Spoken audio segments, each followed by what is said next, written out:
Coming to you from the Deep South, this is the Blue Collar Leadership Podcast. High-impact leadership is not reserved for leaders, and it has nothing to do with your position, title, or rank. However, it does have everything to do with your character. It's time to climb to the next level and beyond, personally and professionally. Now, let's start making it happen with your host, Mac Story. Hey guys, today I want to talk to you about why it's important to train your team, whether it's on leadership development, which is character development type stuff, or whether it's on competency related things, what you need to know to do the job. Most companies will do what is required, which is teach the people the competency that's needed to do the job. It kind of makes sense, right? However, a lot of companies don't even do that. They don't have any formal teaching and development. They kind of just do what a lot of people done to me throughout my careers. They take me and hand me off to somebody, and hopefully I brought a notepad and I can take notes while these people are doing the job, and I kind of learn on the job training. That's a pretty normal way of doing it in the blue collar world. But then there's also some blue collar organizations where you may go through a 6-week development program when you get hired before you ever even go to the work. Before you ever go to the job to do the work. There's a broad spectrum. Some people do no formal development. Some people do a lot. And then there's all those in between.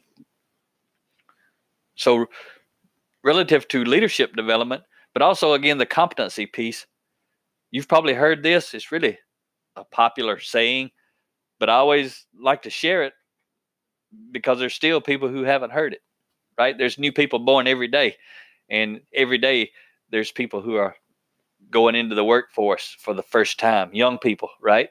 And so we've got to learn all this stuff, and then we've got to pass it on. So if you've heard this, not going to be anything new, but if you haven't, maybe it'll raise your awareness and that sort of thing, give you some insight.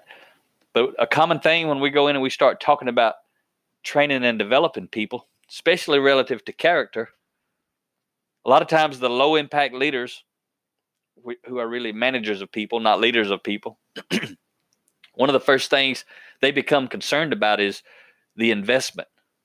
Not only money, but time. And a lot of times it's funny because I'm always waiting for them to say it, and somebody usually says it in companies who have never done leadership development training before. So when I'm there to introducing it kind of for the first time, usually it comes up, and it kind of goes something like this. Real simple, but it's powerful. They'll say, well, what happens if we spend all of our time and money investing in training these people like you want us to do? Like it's my fault. It's my idea, not their idea, right? And at the time, it really is. It's my idea, not their idea. So they're trying to talk themselves out of it. And they're basically saying, so what happens if we train all these people and they leave? I say, hey, that's a good point. What happens if you train them and they leave? I said, but you know what? There's something worse than that. What happens if you don't train them and they stay? It's one of those common sense things. But low impact leaders, insecure leaders, they get all tangled up worrying about this scarcity mindset. Like there's only so much to go around. Like what happens if I train these people and they leave? You know what happened? They're going to make the world a better place because you invested in and developed them. That's one thing that'll happen. But the other thing that'll happen is they'll stay longer because you value them and you're investing in them.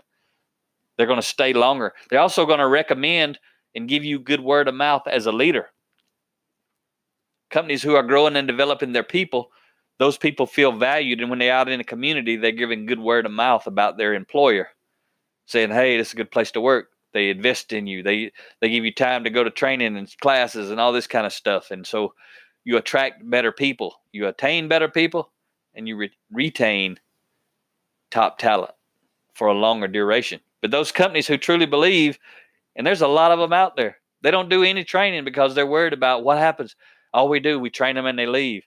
If you're training people and everybody's leaving, especially relative to leadership development, I can tell you what the issue is in those companies. The issue is they're probably bringing me in there or somebody like me into the company to do leadership development, but the leaders are not living it. They're not buying into it.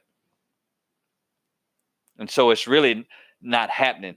What does happen, though, is when we bring in training and development, and when leaders don't buy into it, they don't model it and live it, what happens are the people who actually do get engaged in it, who embrace it, who start reading and growing on their own, listening to audio podcasts, audio books, that sort of stuff. Those people are going to be the first to go because they're going to realize how duplicitous, two-faced their leaders are being. It ain't my fault because we're training them and they're leaving, or someone else is training them and they're leaving. It's the leadership's fault. Leadership responsibility lies at the top. I always say, if there's a turnover problem at the bottom, there's a leadership problem at the top. It's about that simple, and it's about that true. But today's podcast, just kind of short. Just wanted to plant that seed in your mind and share with you, if you haven't heard it, whenever you hear somebody say, what happens if we train them and they leave? Say, hey, I got a more important question. What happens if we don't train them and they stay?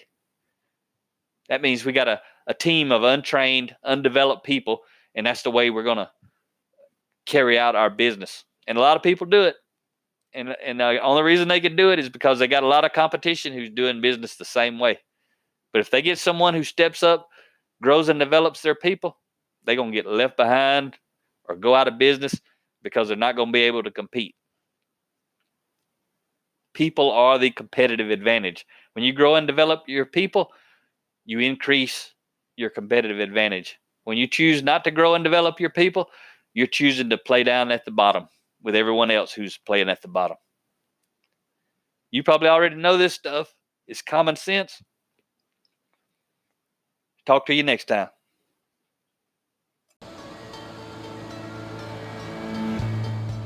Make it happen or someone else will. It might as well be you. Are you serious about taking your career and your life to the next level and beyond?